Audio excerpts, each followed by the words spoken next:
Welcome back to another episode of Crime Case Chronicles.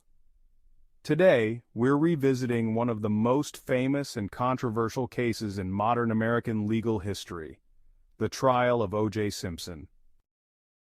A man once a celebrated football star, an actor, and a symbol of success, O.J. Simpson became the center of a media firestorm and a trial that divided the nation. The question that still lingers today is, did O.J. Simpson get away with murder, or was he an innocent man caught up in a web of racial injustice? Let's take a deeper look into the case that story. It all started in 1994 when O.J. Simpson was accused of the brutal double murder of his ex-wife, Nicole Brown Simpson, and her friend Ron Goldman. The victims were found outside Nicole's home in Los Angeles on June 12, 1994, with horrific injuries. They were stubbed multiple times. Blood evidence, a trail leading from the crime scene to Simpson's car, and DNA found on the victims seemed to point directly to Simpson. The prosecution initially seemed to have a strong case, but as the trial started, it quickly became clear that this was no ordinary murder trial. It was about far more than just the killings. It became a battle over race, celebrity, and the flaws within the justice system. The prosecution's case was built around what seemed to be strong evidence. They presented blood samples from Simpson's car that matched the victims, as well as bloody footprints leading away from the scene, which matched Simpson's size and shoes. The presence of Simpson's blood at the crime scene seemed like a clear link to the murders. And then there were the infamous gloves, the prosecution's key evidence. In a moment that would become a defining image of the trial, Simpson was asked to try on a pair of leather gloves found at the crime scene. The gloves, which had been soaked in the blood of both victims, appeared to be a perfect fit. However, when Simpson tried them on in court, he struggled, and they seemed too small. His defense attorney, Johnny Cochran, seized the moment with the now legendary phrase, "If it doesn't fit, you must acquit." This moment became a turning point in the trial and would live in the annals of legal history. The prosecution's case started to struggle, and the defense team capitalized on every opportunity. They painted a picture of O.J. Simpson as a man who had been wrongfully accused, a man caught in a system that was biased against him because of his race. The defense also introduced the possibility of police corruption. Detective Mark Fuhrman, one of the key figures in the investigation, was caught on tape making racist remarks, which ultimately led to the defense arguing that a racist police force was framing Simpson. The argument about racial injustice resonated deeply, especially within the African American community, which had long felt that the justice system had failed them. Many viewed Simpson's case as more than just about the murders. It became a symbol of the ongoing struggle for racial equality and fairness in the courts. The trial was a media spectacle that captured the attention of the nation. It lasted for 16 months. With Simpson under house arrest for much of that time. The media coverage was nonstop. Cameras were allowed in the courtroom, and the public watched the entire drama live. People across the country became emotionally invested in the case, taking sides and debating over Simpson's guilt or innocence. For many, this wasn't just a legal case, it was a cultural event. Simpson's defense team, dubbed the Dream Team, included some of the most famous lawyers in America, like Robert Kardashian, Robert Shapiro, and F. Lee Bailey. Their strategy was simple: to discredit the prosecution's evidence, to attack the credibility of the police, and to present Simpson as the victim of a biased system. As the trial progressed, it became clear that the defense had taken control of the narrative, and when the jury retired to deliberate, it only took them 4 hours to reach a verdict. On October 3, 1995, the jury returned their verdict: not guilty of double murder. O.J. Simpson had been acquitted. The courtroom erupted in reaction.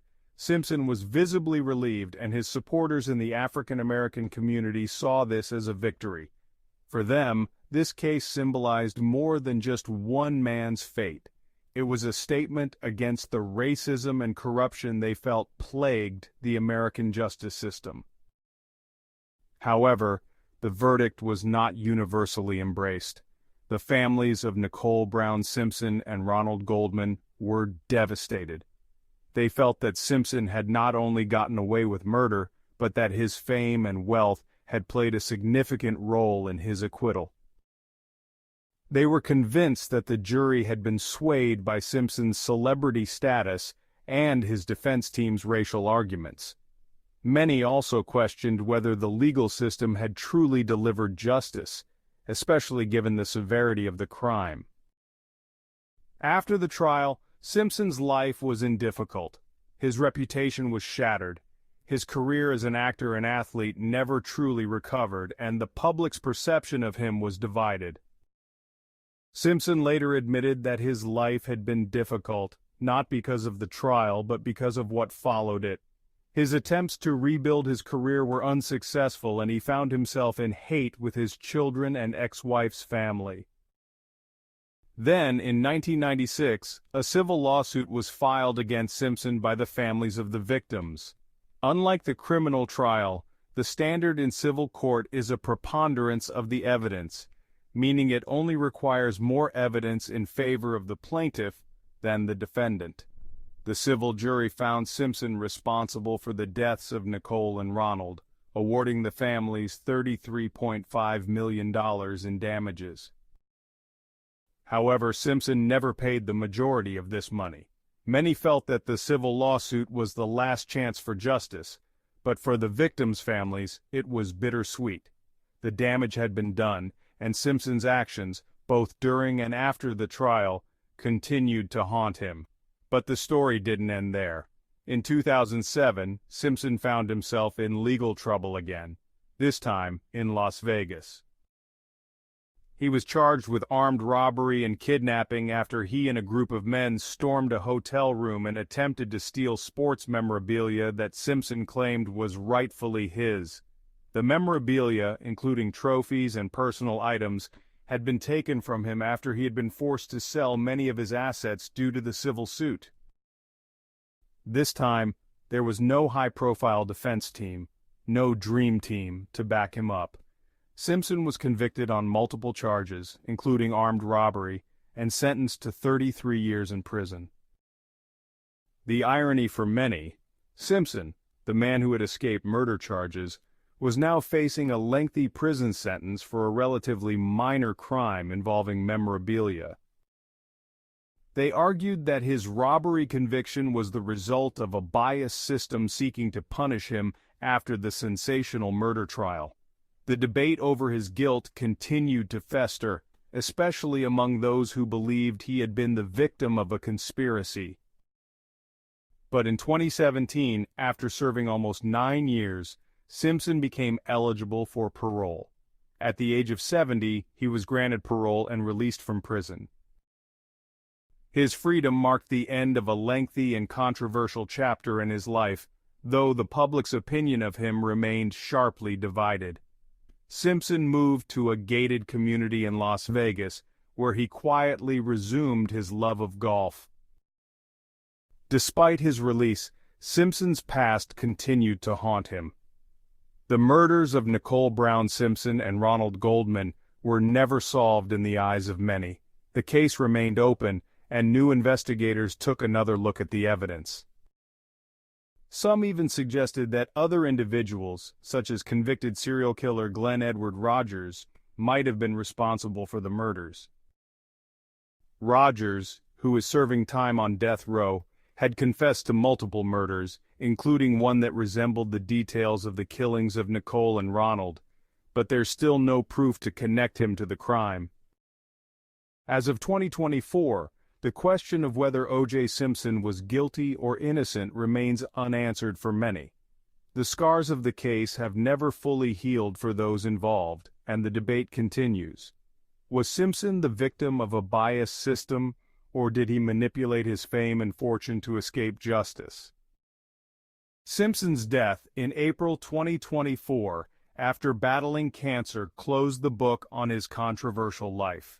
But the case remains one of the most polarizing in modern legal history. So, what do you think? Was O.J. Simpson truly innocent, or did he simply manage to use his resources to avoid accountability? Is he a hero in the eyes of those who saw him as a victim of systemic injustice, or is he a murderer who escaped the consequences of his actions? The mystery remains, and it may never be fully solved. But for now, the story of O.J. Simpson continues to captivate and divide people around the world. Let us know your thoughts in the comments below. Join us next time for another deep dive into a true crime case that changed the world. Thank you for watching.